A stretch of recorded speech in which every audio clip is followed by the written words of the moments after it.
Hello everyone, my name is Yosvani Ramos and I am a principal dancer with Colorado Ballet. Hi, I'm Jacob Ray. I'm an apprentice at Colorado Ballet. I thought we can start from the beginning. Why ballet? How did it all begin? I mean, I was 8-year-old going to public school, so I was just like taking basic class, basic pliés, like no real clue as to what I was even doing. But when I got to Grand Rapids Ballet, this was around 13, they just kind of changed my whole perception of what ballet was, and especially ballet for men. Yeah, there is funny this perception of ballet, like first of all, in many countries, a lot here in the US, I feel like people don't feel it's a job for men. Another thing that I have encountered is that people think that it's not a real job. They ask you, okay, so you are a ballet dancer, so but what else do you do? Right. And then you're like, this is it, like literally this consumes my life. And it changes from place to place. Like I'm from Cuba, ballet is huge there. You have to have the talent because it's a national school, so you either get in or you don't. I was just in primary school, I was in 4th grade, and this person came, this teacher, and she said, oh, I'm doing these tests for ballet. I knew that ballet was some sort of dance, but I had no clue what ballet really was as such. It was not like, oh my God, when I grow up, I want to be a ballet dancer. Right. I was like, well, why not? I'm here, 4th grade, I'm bored. Let's try this. I was always pretty artistic. It's amazing. Sometimes you have no idea that that's the way that you're gonna go, and Right. Yeah, and you end up taking that. You end up like where you actually, when you get there, you're like, oh, I'm supposed to be here. This feels natural. Do you remember any specific moments being like, this isn't my strongest moment, but like what you learned from it and how you would kind of handle it now looking back? Actually, for me, it didn't happen until much later. I started dancing roles very young. When you're young, you don't really overthink. True. I put this analogy of it's like a lion being, let out of a cage. That you're kind of like, you don't overthink it too much. And it's with time that you start over-analyzing things. It was when I moved to Australia at 28 to dance with Australian Ballet, that's when I started getting in my head. Like I had a couple of shows where I had, I had panic attacks before going on stage, and the day of the performances will come, and it was awful. But then the performance will happen, and then it's again that kind of height of why you do this job, especially if the performance went well, you're like, oh my God, that was amazing, I can't wait to do it again. Yeah. And then 3 days later when you have to do it again, you go through the same, oh my God. So my perception and my way of feeling of being on stage, it really changed from my late 20s into my early 30s. I had to talk to someone, I had to talk to a sports psychologist. It was when I got here to Colorado Ballet, where I kind of went back into being again that old Yosvani, because I felt so supported from the beginning.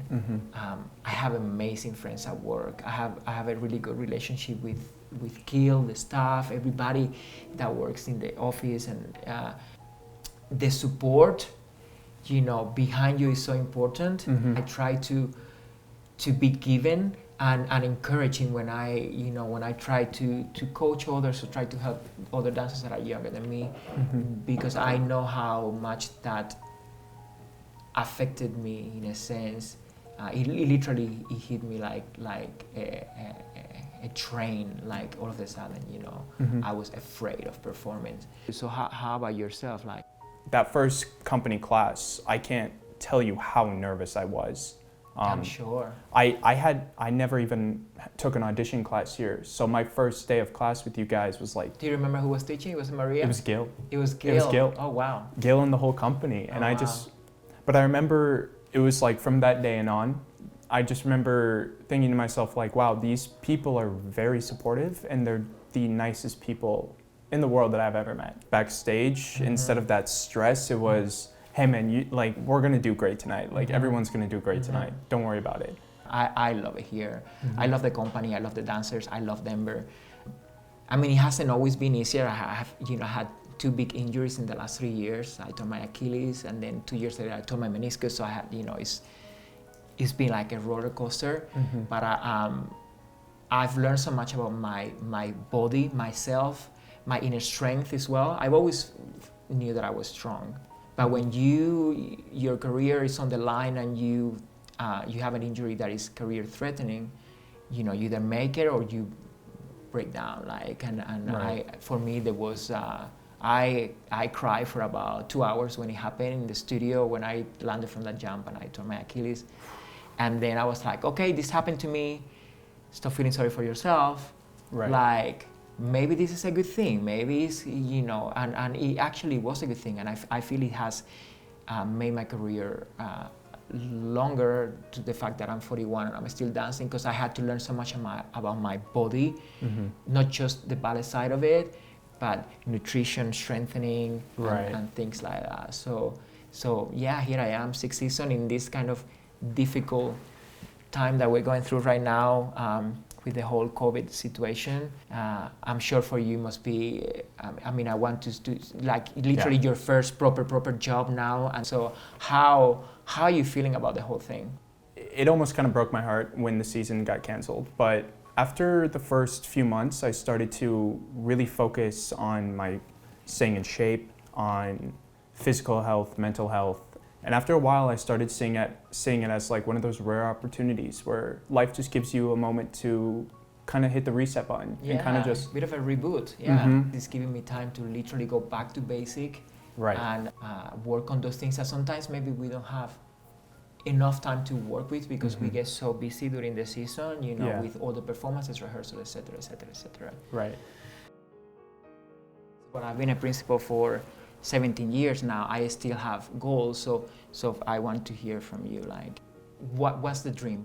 By the end of this year, like, I would love to be just the greatest apprentice that I know I could be.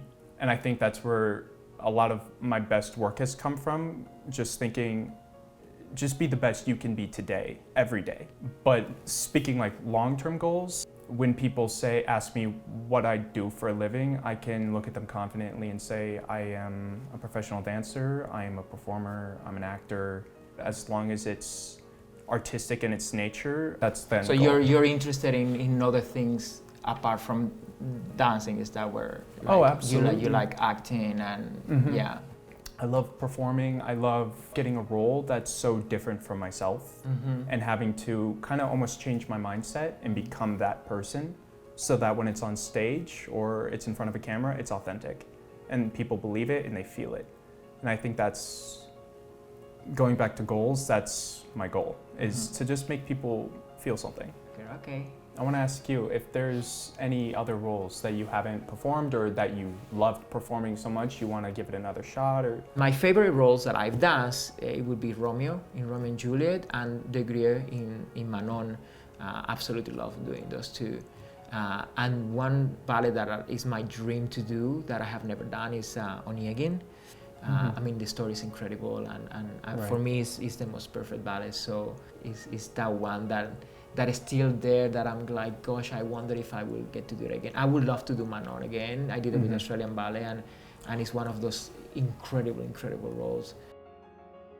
Watching you dance last year, especially being a new Stuco, I was definitely looking around the room to see, okay, who of these dancers is just like so on it and just so calm and relaxed, but technical, and you can see like in their face that they're thinking about everything, but they won't let you know it.